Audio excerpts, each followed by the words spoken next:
कहते हैं। टेंस किसे कहते हैं? तो क्रिया के वह रूप, क्या? क्रिया के वह रूप जो समय को बताता है। किसको बताता है? समय को बताता है, उसी को हम टेंस कहते हैं। टेंस कितने प्रकार के होते हैं? There are 3 kinds of tense: present tense, past tense और फ्यूचर टेंस।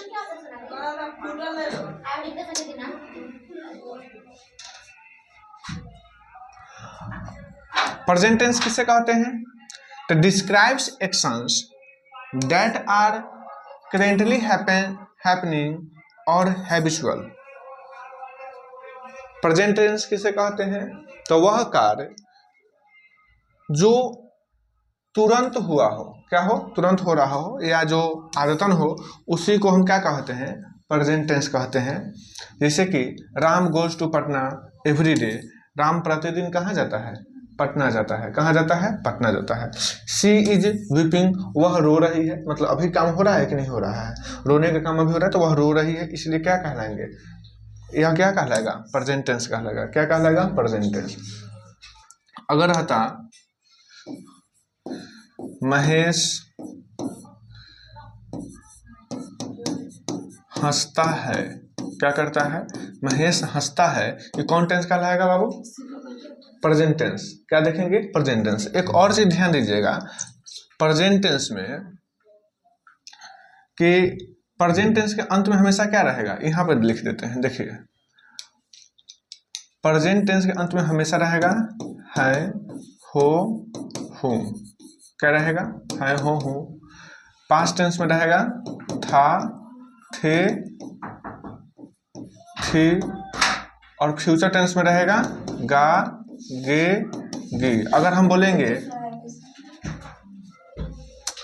राम घर जाएगा, इधर ध्यान दीजिए, राम घर जाएगा, ये कौन टेंस होगा? फ्यूचर टेंस होगा। राम बाजार जा रहा था, कौन टेंस होगा? Past tense. और वह बोल रहा है, कौन टेंस होगा? Present tense. यानी कि जिसके अंत में क्या रहेगा? है, हो, प्रेजेंट टेंस का रहेगा। था, थे, थी, पास्ट टेंस। और आगे फ्यूचर टेंस। फिर है पास्ट टेंस। क्या? Past tense describes action that happened in the past tense. वह कार्य जो पहले ही हो चुका हो, पहले के समय में क्या हो? कंप्लीट हो चुका हो, उसको हम पास्ट टेंस कहेंगे। जैसे आई हेल्प्ड हिम, मैंने उसकी मदद की मतलब पहले ही हम उसकी मदद क्या कर चुके हैं। फिर इट वाज रैनिंग, वर्षा हो रही थी, मतलब वर्षा पहले ही हो चुकी है, मतलब वर्षा पहले हो रही थी। यह काम क्या है? पास्ट के समय में, यानी पहले के समय में खत्म हो चुका है। इतना समझ में आया? चलिए अगला है future tense. Describe actions that will happen in future, in the future. वह कार्य जो भविष्य में होगा। कब होगा? भविष्य में होगा, उसी को हम क्या कहेंगे? फ्यूचर टेंस कहेंगे। जैसे Radha will go to school, Radha विद्यालय जाएगी। Mahesh will have worked, Mahesh काम कर चुकेगा। यानी कि यह भविष्य की बात हो रही है। किसकी बात हो रही है? भविष्य की बात हो रही है। अब देखते हैं कि जो प्रेजेंट टेंस है, पास्ट टेंस है, फ्यूचर टेंस है, इसके कितने पार्ट होते हैं? तो सबके 4 हैं। कितने पार्ट हैं? 4। जैसे कि present tense, simple present tense, present continuous tense, simple present, present continuous, present perfect और प्रेजेंट परफेक्ट कंटिन्यूअस। उसी तरह से simple past, past continuous, past perfect, past perfect continuous. Future में simple future, future continuous, future perfect, future perfect continuous. इतना समझ में आया? चलिए अब देखेंगे सिंपल प्रेजेंट टेंस। क्या देखेंगे? सिंपल प्रेजेंट टेंस कहते किसको है? तो in the verb of which Hindi sentence, जिस हिंदी वाक्य के क्रिया के अंत में, किसके? जिस हिंदी वाक्य के क्रिया के अंत में क्या रहेगा? ता है, ती है, ताहूं, ती हूं, ते हो, ते हैं इत्यादि लगा हो, उसी को हम क्या कहते हैं? सिंपल प्रेजेंट टेंस कहते हैं। क्या कहते हैं? Simple present tense. जैसे अब देखिए,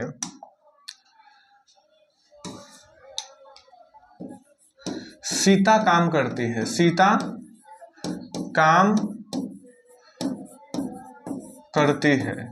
सीता क्या करती है? काम करती है। अब अंतिम में क्या रहा है? ती है। क्या है? ती है। ती कौन टेंस का लगा? Simple present tense. महेश झूठ बोलता है। महेश क्या करता है? झूठ बोलता है। महेश झूठ बोलता है। कौन टेंस का लगा? अंतिम में क्या रहा है? ता है, इसलिए कौन टेंस कहलाएगा? Simple present tense. इतना समझ में आया? चलिए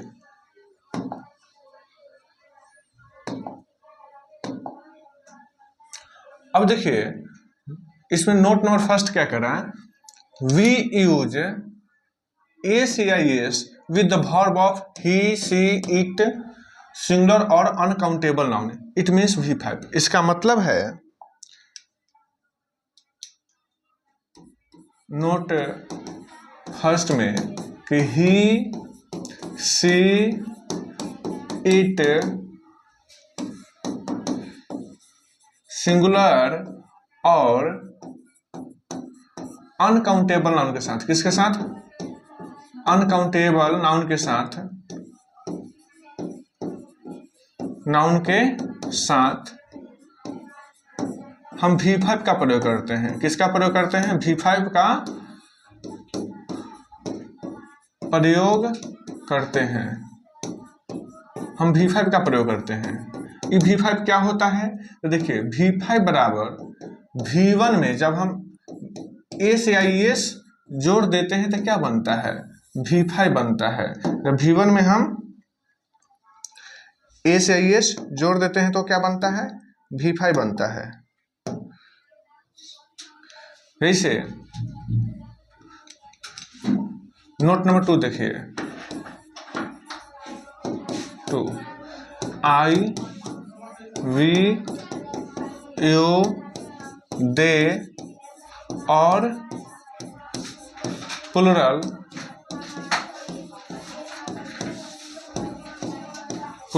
नाउन के साथ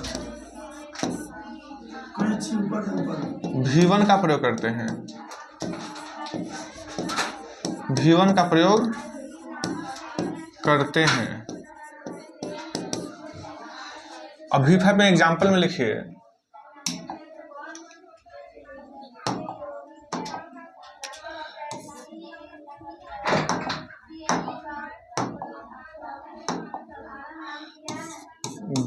does, it, goes, ये सब किस में आएगा? V5 में। V1 में क्या होगा?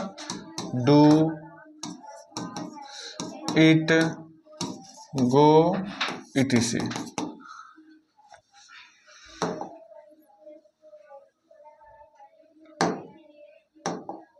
इसमें देखिए एस का मतलब होता है सब्जेक्ट। क्या होता है? सब्जेक्ट। सब्जेक्ट मतलब कर्ता।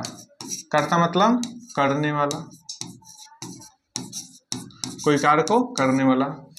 भी मतलब होता है वर्ब, मतलब क्रिया। क्रिया मतलब कोई काम, कोई काम। जैसे लिखना, बोलना, हंसना, रोना, ये सब क्या है? काम है। ओ मतलब क्या होगा? ऑब्जेक्ट। ऑब्जेक्ट मतलब इसमें होगा कोई भी या कुछ भी ऑब्जेक्ट हो सकता है। सी मतलब होता है कॉम्प्लीमेंट। सी मतलब कॉम्प्लीमेंट मतलब पूरक, जो वाक्य को क्या करे? पूरा करे, पूरा करने वाला, पूरा करने वाला। अब देखिए स्ट्रक्चर हम लिखते हैं,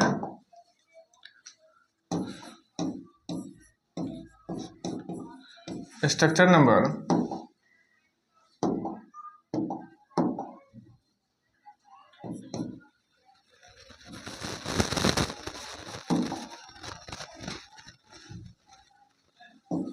STRUCTURE। Structure number first, subject plus V1 या V5 plus O plus C।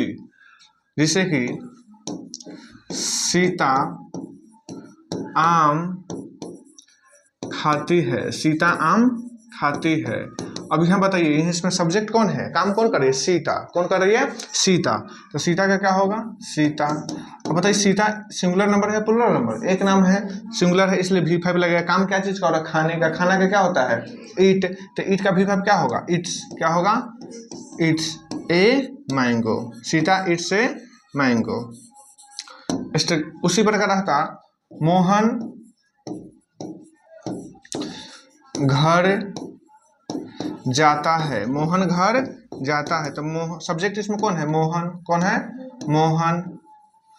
काम क्या चीज का होता है? जाने का। जाना का इंग्लिश क्या होता है? गो। लेकिन मोहन सिंगुलर नंबर इसलिए क्या लगे? V5। तो क्या होगा? Goes. Mohan goes to house. Mohan goes to house. अब देखिए स्ट्रक्चर 2,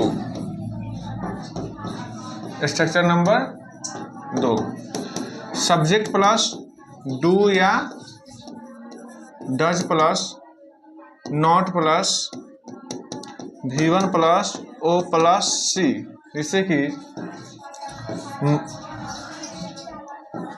मैं काम नहीं करता हूँ। मैं काम नहीं करता हूँ। मैं का इंग्लिश क्या होगा? आई।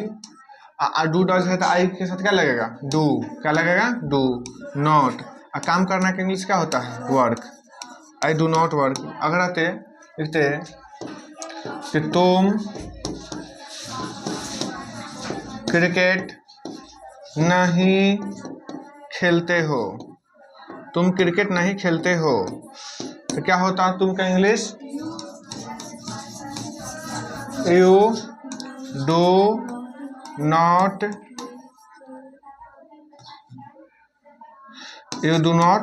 Play cricket. You do not play cricket. इस समझ में है आप लोगों को? चलिए आगे देखते हैं।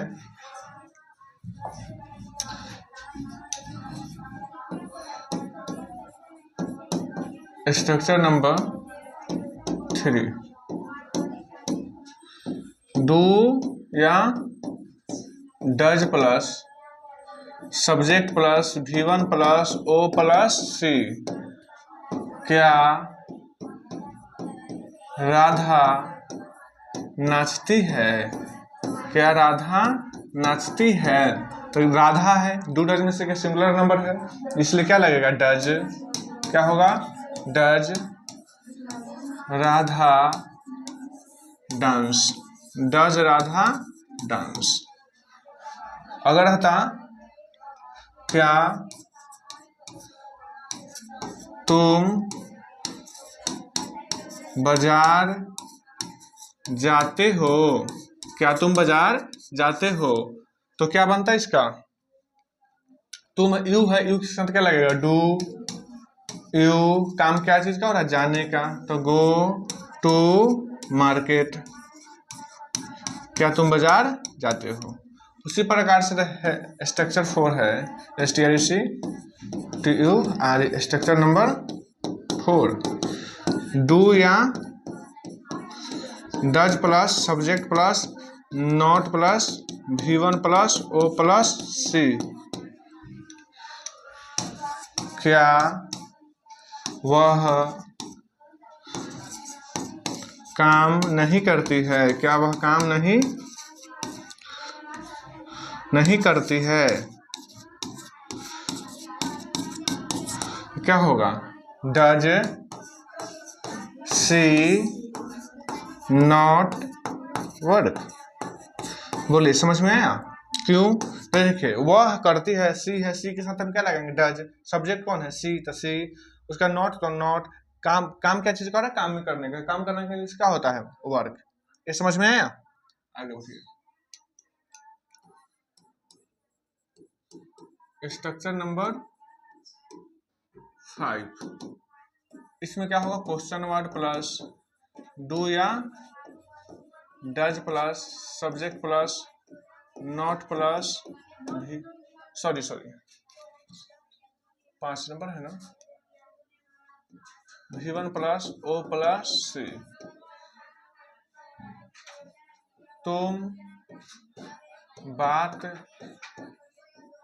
क्यों करते हो? तुम बात क्यों करते हो? अब इसमें क्वेश्चन वर्ड कौन है बुआ? क्यों। क्यों का इंग्लिश क्या होगा? वाई। सब्जेक्ट कौन है? यू। यू के साथ क्या लगेगा? डू। तो वाई डू यू काम क्या चीज का हो रहा है? बात करने का। बात करने का क्या होता है? Talk. Why do you talk? अगर रहता वह कहाँ रहती है, वह कहाँ रहती है, कहाँ के क्या होगा? वेयर। क्या होगा? वेयर। अब देखिए रहती है यानी सी के साथ क्या लगता है? डज। क्या होगा? Does. Where does she live, where does she live. ये समझ में आया? चलिए structure number 6, question word plus do या does plus subject plus not plus V1 plus O plus C question mark. Structure क्या है? क्वेश्चन वर्ड प्लस डू या does plus S plus not plus V1 plus O plus C।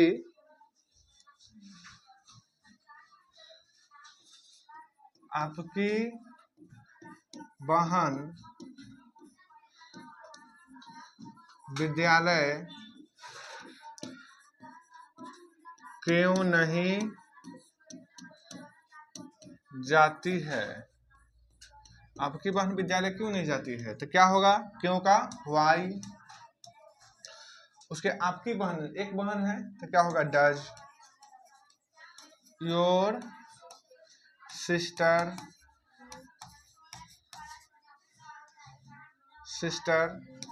Not go to school.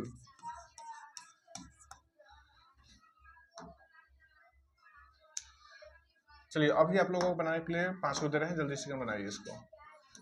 1 2